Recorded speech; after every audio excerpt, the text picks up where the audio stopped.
lot of people think, well, in adoption, children lose their parents. They're being raised by unrelated adults.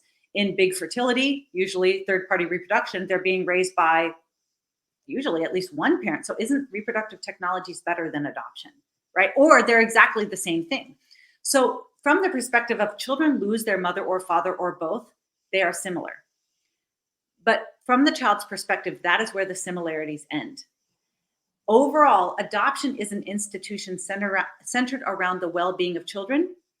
Reproductive technologies are a marketplace centered around the desires of adults. When adoption is properly understood and executed, every child that needs a loving parent, a loving home is going to find them. In big fertility, the goal is not to find kids for every couple. The goal is to get adults a baby no matter the cost, right? No matter the cost of how many children lose their right to life, how many children lose their right to their mother and father, right? Like in adoption, the child is the client. In big fertility, the adult is the client. In adoption, adults do hard things on behalf of kids, right? I'm an adoptive mom. I used to be in charge of compliance for the adoption agency that I worked at. Like there are layers and layers and layers of proper hoops that adults need to jump through if they want to adopt a child, right? Use home studies, background checks, screening, references, post-placement reports, supervision, training. Adults in adoption have to conform their life to children who have lost their mother or father. In big fertility, the child has to do hard things on behalf of the adult. There is no screening, vetting, or background checks. You can walk out of the hospital with a completely unrelated adult and you could be a convicted pedophile. I mean, like in reproductive technologies, children do hard things on behalf of adults. Okay, so what do you do then? So first, a contrast that adoption, when it's properly understood, is an institution. It is a just society's response to children who have lost their parents. Big fertility may be very wanted, but it is never necessary, right? Adoption is sometimes necessary. Big fertility is never necessary. In adoption, you're caring for orphans. In big fertility, you're manufacturing orphans. So that's the two ways to think about this. So now you've got this strange hybrid happening with embryo adoption. Okay, so what do you do about surplus embryos? So that is how the American Society for Reproductive Medicine talks about those 1 million kids in storage. They are surplus embryos. Many of them are being stored for future use, but about 20 to 40% of those kids have been functionally abandoned. Nobody's paying the storage fee anymore. They can't track down the parents. Maybe the parents have died because they created the children when they were 50 and that was 30 years ago, okay? So the first thing to understand is when you make a baby, it is not somebody else's job to create and raise that baby. So this, again, is where you see a lot of the parallels between abortion and reproductive technologies. What happens in an unplanned pregnancy? What do you do when you are a 21-year-old college student and you have an unplanned pregnancy? The solution is not abortion. It is not for the child to die. Neither is the solution adoption first. The first solution is parent the child. You made the baby, you raised the baby. In a world that honors the rights of children, that child does not lose their right to life or their right to their mother or father. If you have an unplanned pregnancy, the solution is both you and the father conform your life. So the child's right to life and right to their mother and father is protected. If you can't, if one or both parents won't, then adoption is the only child-friendly option in that situation. But it's not a best case scenario, right? As an adoptive mom, I can say, I cannot fully compensate for everything that my son has lost. There are some things that only his biological mother and father could give him and could grant him. But his dad and I are seeking to mend the wound that was inflicted when he lost his mom and dad, okay? So let's look at IVF surplus embryos. In the unplanned pregnancy, you made the baby, you raised the baby. In IVF, you made the baby, you raised the baby.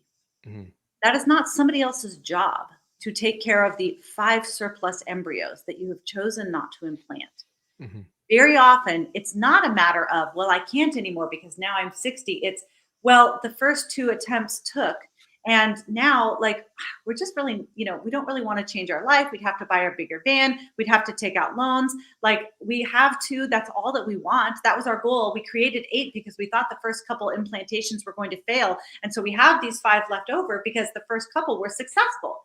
Mm-hmm. So the solution is not donate them to another couple. The solution is you reorient your life around the children that you made, and you implant them in your own womb and you raise them.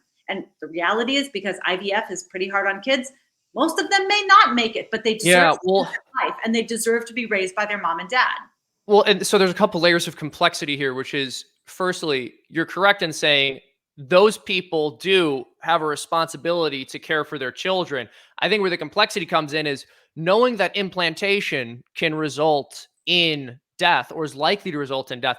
Is that a reckless thing to do? What I try to sort through, because I don't think there's a clear answer here. I don't have my mind made up here. I don't have a view that I endorse. Because on the one hand, I see, if you just leave this unborn child frozen forever, that seems like a horrifying outcome. But also implanting them and then them dying also seems like a horrible outcome. I have no idea.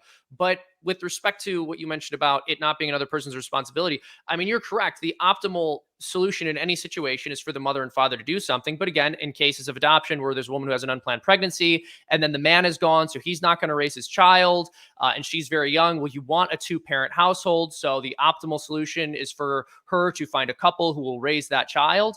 But then in another situation where embryos are created, but the couple doesn't want them, it's not enough to say you have a responsibility to raise them, because they're not going to do it. So I guess my question is, what about other couples? And by the way, I'm not even necessarily giving pushback on this in the sense that I disagree with what you're saying about the morality of implantation there, because I have no clear answer here. I have no idea what should be done. But what would you say to the thought of somebody else taking responsibility and saying, I know this child is not a child who I've created, but I will allow them to grow in my uterus anyway, Good. in my womb anyway. So now that I've been clear that this is not somebody else's responsibility. Mm-hmm. This is the responsibility of the people who made them, because that is what parenting is. You consent to sex, you consent to parenthood. You consent to IVF, you consent to parenthood. Okay, Yeah. If you're making a baby, yes, you consent to parenthood. Now, in the cases where